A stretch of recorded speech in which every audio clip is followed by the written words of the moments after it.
What is a doula and what are the benefits of having one? I'm so excited to be filming this video with Bryana. She is a doula. She does work in Washington State and around surrounding areas of Tacoma. If you would like to work with a doula or want to follow her on Instagram, all of her stuff is linked so that way you can follow her if you want more information. She does post like educational things on her Instagram. So that way if you just want to be a little nosy and you want more information, introduce yourself. Who are you? What are you? How many kids do you have? What is your experience with birthing? I'm Bryana. I am a birth and postpartum doula, and I have 2 of my own kids, and having my kids led me further into doing this work. I had my daughter at a birth center with midwives, and then I had my son here at home, and that just kick-started wanting to dive in and start my own business and become a doula. A doula is, well, you can have a postpartum doula, you can have a birth doula, you can have a bereavement doula. I do birth and postpartum. So for birth, I educate prenatally, and then I attend the births, and I just stay with you the whole time, basically giving emotional and physical support while helping my clients advocate for themselves in their birth space. Which she does very well. Hi, if you're new, my name is Haley. I'm 29. I have 2 kids of my own. Welcome to the channel. And if you are returning, hi, I'm so glad you clicked on the video. I am also passionate about like women finding help, because honestly, without Bryana, I wouldn't have known half the honestly, half the things. No, literally, like, basically she helped me advocate for myself. We're gonna deep dive. Also, if I keep looking down, it's because I have my handy dandy laptop, like Scooby-Doo, like Blue's Clues. I mean Scooby-Doo too, I guess. Today we're gonna deep dive all into what a doula is, what a doula does, how they can help you postpartum, like during, like she was talking about, and all of the different components with hiring, any questions, like what support they give you, just all the things qualifies someone to be doula. So technically you don't have to have any real qualifications because it's not a regulated profession. However, most doulas who are marketing themselves as doulas have some type of training, which there are doula certifications. So that's what I did. And I basically kind of already knew all of the things because I had been into so many births before I did my certification, but it's good to just have that more official, like, I have learned this, I know about this. It's not like a midwife where a midwife has to go to school and for like a specific school, a specific degree. You don't have to, but you do want to make sure that you have that broad knowledge base for everything birth, baby, and mom. That makes sense. When did you officially start your business? I officially started January, so it's been almost a year. And my first goal was to get my first official client by August, but I had already attended, I think, 4 births by August. And, oh, actually no more than that. It was more. Yeah, it was more than that, because now I've had 11 clients this year, taking basically the average of 1 to 2 a month, but I've skipped months. Right. But yeah, I've had 11 clients through my business this year, and I have more births coming up for next year already. I have clients planned. She's booked and busy, so if you are looking for a doula and you are in our area, just message her on Instagram, right? Or email her. I'll include it all, but you have to obviously be in this area. Right? Yeah. Yeah. How do you find a doula if you were looking for one, and how do you go about like vetting them? So in this area, there are multiple Facebook groups. Like a Seattle-based Find a Doula Facebook group. There's a Doula Match. There's Bornberg. How do you say that?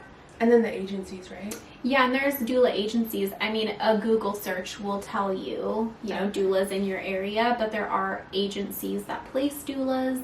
There are also independent doulas, there's collectives. There's ways to connect to them, like through Doula Match you can see who has availability, what their services are. Do you think Do you think doulas are more popular now than before, like a couple years ago, or just in general?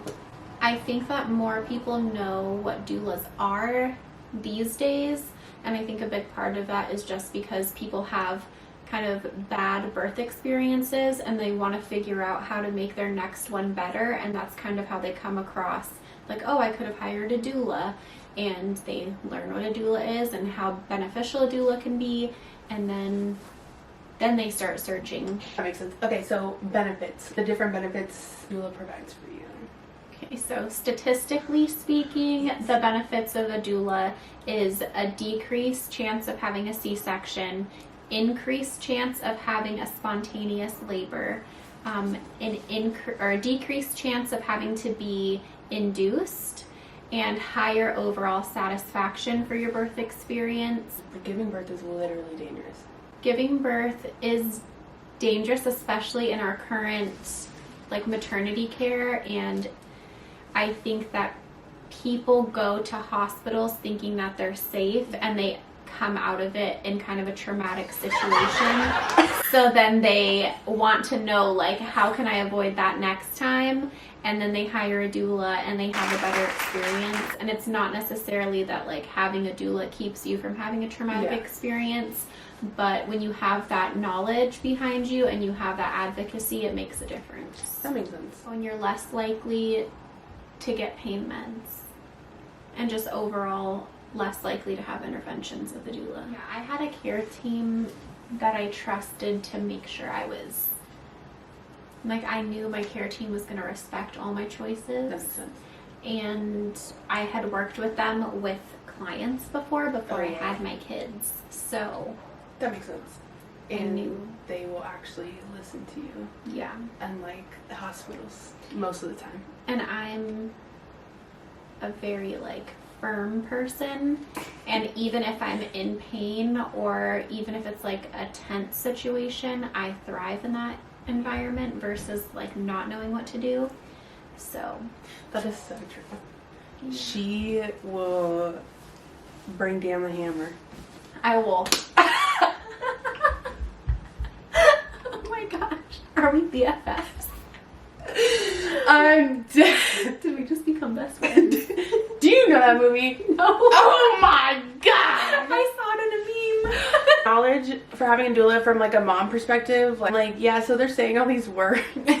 They're saying words to me and I just said okay. Yeah, basically, and I just like voice record kind of like either what they said to me or like what they're saying, or just like in general. And so I've literally learned more about myself and my body and giving birth than I ever would have if I did not even meet you. So I appreciate it.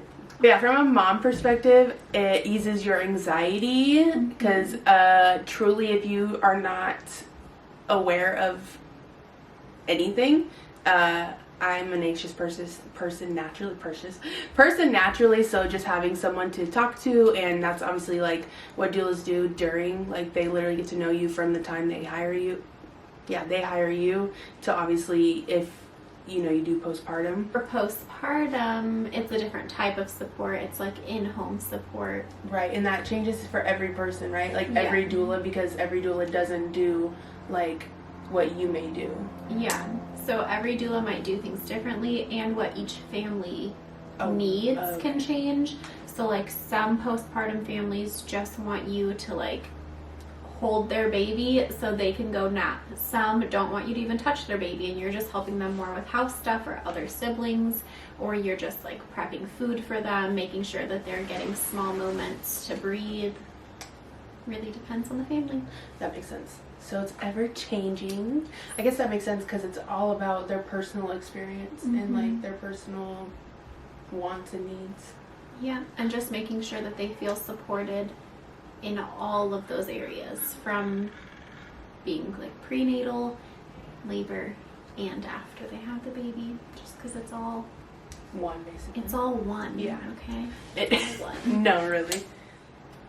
I think that you should interview at least 3 doulas. Okay. Because not every doula is for everyone.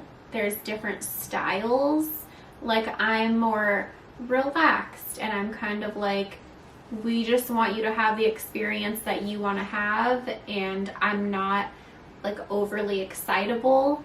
So for some people, they might want somebody who's like a really high energy, who's gonna like distract them, and is gonna be like ah! in their face, you know. And I don't want to be like, if you were a doula, you'd be like, yes, let's go, push this baby out, do it. I'm just more like, let's like whip out the TENS unit, the massage gun, let's distract you. But also, I'm not going to be like, I have the antidote to your pain and it's in this leaf. Like, I'm not that hippy dippy. So it's really about the kind of experience that you want and trying to find a doula that matches that. I am more of like a crunchy mom, and so I tend to get clients who are like, toxins, ew. Yeah. And I like that because then we're just more aligned.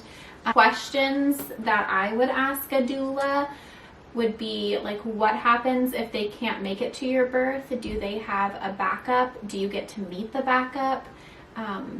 Do you get an option on if that is your backup or not? How many births have they been in? What is their experience with the birthing location that you're going to? If they've been there before, if they haven't, if they've had good experiences or bad. How often they need to call in a backup. That's an important one. And then I would ask them their philosophy on birth, because again, it goes back to, do you want someone who's really high energy? Do you want somebody who is very anti-medical? Do you want somebody who, you know, is okay and supportive of getting an epidural and getting induced and those things, and just really finding the person that vibes best with what you want overall. It's like finding a therapist. Yeah, it's like finding a therapist, or like, it's such your birth space is such an important space because you're in such a vulnerable time, and you don't want just anybody there. Like, you don't want your husband's sister just because it's his sister if you don't get along with her, just like you don't want to hire any doula. And that's also important, that you don't want to just have any doctor or midwife. You want to, like, you can vet them too. You can interview doctors and you can choose, your doctor works for you. If you don't like them, if they're pushy, just find a different one. And leave. Leave. Well, call first. Call other doctors and providers and see if they'll take you if you're too far along. Like, if you're like 30 weeks and up, you know, some people stop taking new people at 20. So like, if you need to leave and get a new OB, call to make sure that they will even take you before you just like quit. But leave. But you can quit anyways. Yeah, and if true. you go into labor, you can go into any hospital. They're not going to turn you down. That is true. What tools / resources do you have to help cope with labor? Like, do they have a TENS unit? Do they have a massage gun? Do they bring combs? Do they have a rebozo wrap? How do they know how to use those things? Are they going to show you how to use it?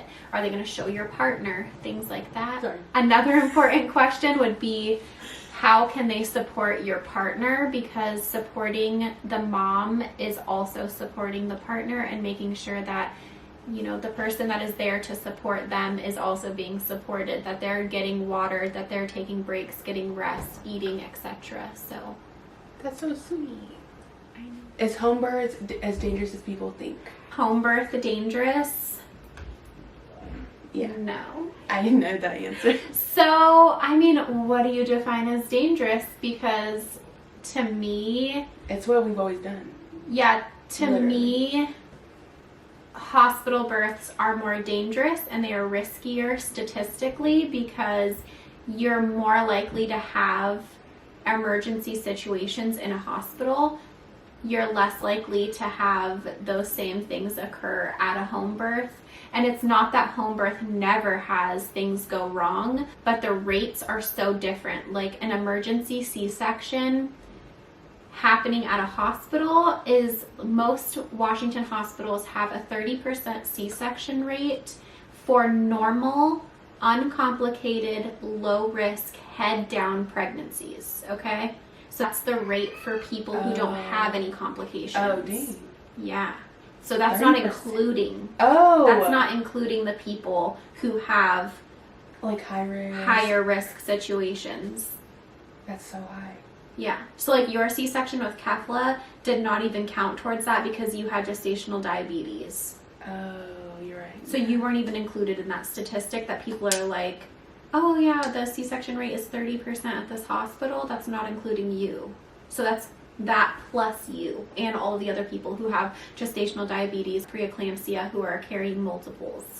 I thought it was for, like overall. yeah. No. Like just in general. And if you take that same group of women who are at risk, that 30% that are at risk of having a C-section, it's not even 30% at risk, 30% will have a C-section in a hospital, like in Washington. That's great. I mean, it really ranges from 24 to like 35, right. But that's the average.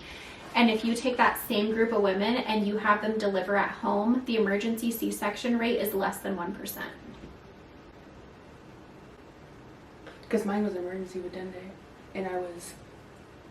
Yeah. Well, that's the other thing, is that most emergency C-sections aren't actually emergency. They're just unplanned, but they're all counted as the same. Oh, yeah. And so you kind of have this thing where you're like, oh, I was rushed into an emergency C-section because of whatever was happening. But really, it's not an emergency. An emergency is like a crash C-section. Like they are knocking you out so fast getting that baby out. Right. And that's kind of how you can tell the difference between like, is that's that when something? Tube you, or that's when they, like intubate you. Yeah. And that's like the difference of, could this potentially have been really avoidable if I didn't do all of these other things in my labor? Yes. Probably. Yeah. So mine. Yeah, and most inductions, even if they say it's like a medical need, it's still elective because they're giving you like false information on why you need to be induced. Like being induced at 39 to 40 weeks is the most common induction time. And they're liars. Okay? They're liars and they're trying to scare you. No, literally. Yep. What? When should they start texting you like, hey? I mean, I texted you immediately. Like, I'm feeling crampy. Yeah. But like, when should they actually, like, at the very least, they should tell you if they didn't before, like 2 hours, 4 hours. Like, does that make sense? It's more about a feeling. So I tell all my clients to message me as soon as they feel anything. Oh, okay. Because I want to know what, like, I'm always trying to gauge, like, is this a time that I need to prepare my family for me to leave? Do I need to start getting myself ready to go? And like, depending on how far the birth is, especially if it's rush hour and I'm going to Seattle, I want to get there. I don't want to miss a birth. So I have them tell me everything and I'll message them constantly like, hey, how are those contractions going? I mean, that's what they hire you for anyways. Yeah, and most of the time they're messaging me anyways. Like, they're telling me, oh yeah, they're closer together or they're getting stronger. And then that way I just know that it's almost time for me to come. And then they choose when I come. So it's not like, you don't have to be a certain centimeter dilated or anything like that. It's really when they feel they need the support. That makes sense. I do try to guide them, especially for first-time moms, because their labors can be so much longer. Yeah. And we want to make sure they're actually in labor. Yeah. To wait until they're seeing a pattern, like that 5-minute pattern. That makes sense. Yeah. So that way you guys get there and then you're like, okay, go home. Like, hospitals will send you home. Yeah, they will send you home, and especially if I'm driving, like if I'm driving to Seattle, or if the client has already had some like start and go labor, then I make sure that they go there, they get checked out, they kind of know where they're at, and then they make that decision to have me come. That makes sense. Does insurance cover doulas at this time? No.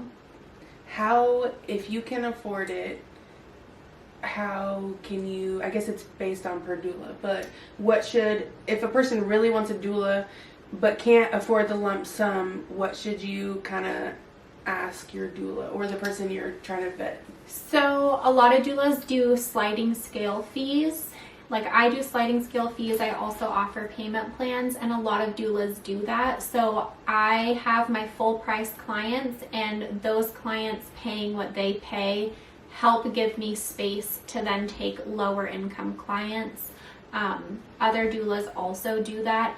And I can't actually say that insurance doesn't cover a doula. It's that most insurances don't. And in Washington, there's no like Washington-based plan that actually covers. But your health savings account and your what's the other one called? Your there's an HSA and a something else. Oh, FSA? And yeah, those will cover, you can use those funds to cover your doula. Yeah, so you can use those. I am shook. Oh yeah, because it's your money. You're paying into it. Yeah, because it's your money and you can pay the doula. Not every doula can accept that payment. Oh, right. But a lot of them can. Like I can accept HSA and accounts. the FS. Oh yeah. my gosh, I had no idea. I forgot that like if you work a job, hopefully you have those options. Yeah. But I know not a lot of people do, but and there is a specialty insurance that some employers do have called Carrot, which does cover fertility stuff and it covers doulas. That's so sweet. But another way that you can pay for a doula is a payment plan. Some doulas offer gift cards. Oh, yeah. So what I tell people, especially if they're having a hard time, is ask for that doula gift card, put it on your registry and ask your family to help.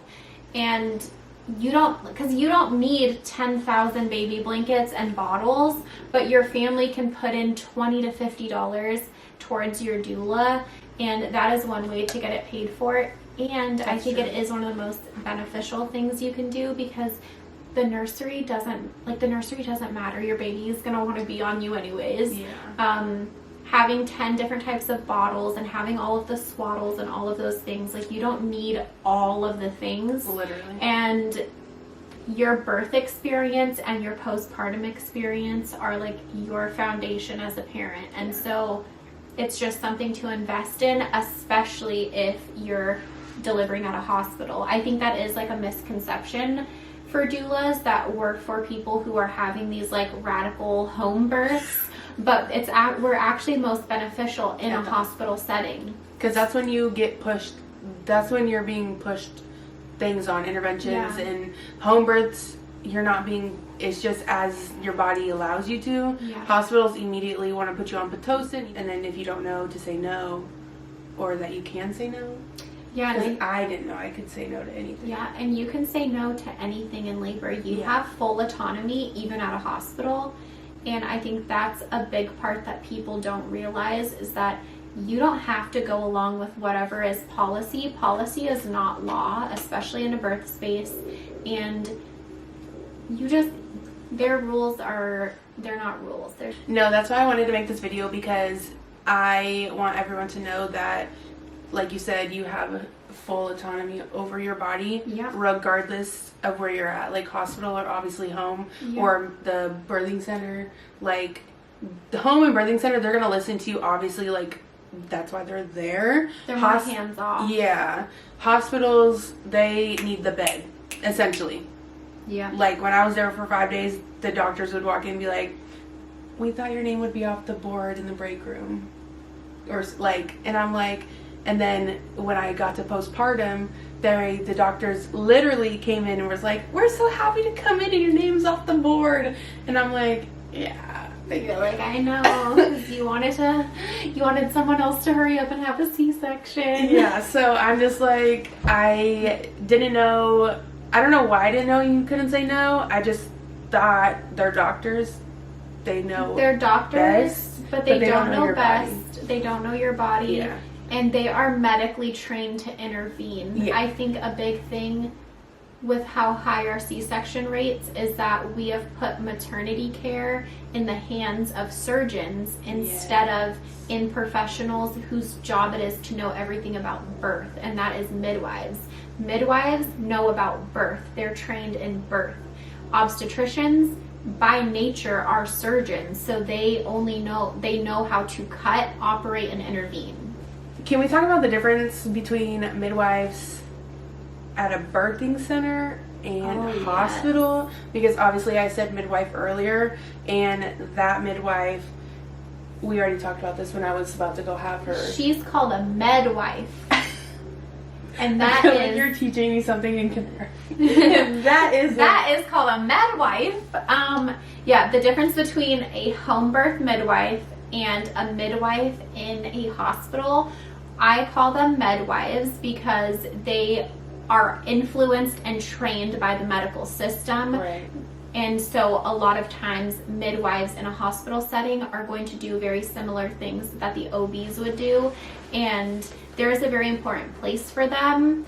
I just don't think that should be the standard of care for women in America, and that is why we have such high C-section rates, and we do not have a decrease in maternal death rates. They have only been rising. Yeah. And I think that doulas are becoming even more popular because We need help. people are realizing that, and women are afraid to give birth, and it's the most natural thing that you can do that sometimes needs help. You will have a way better chance of having like a good labor if you just have hands off. Yeah. What if you sign a contract with a doula but you don't like them halfway through?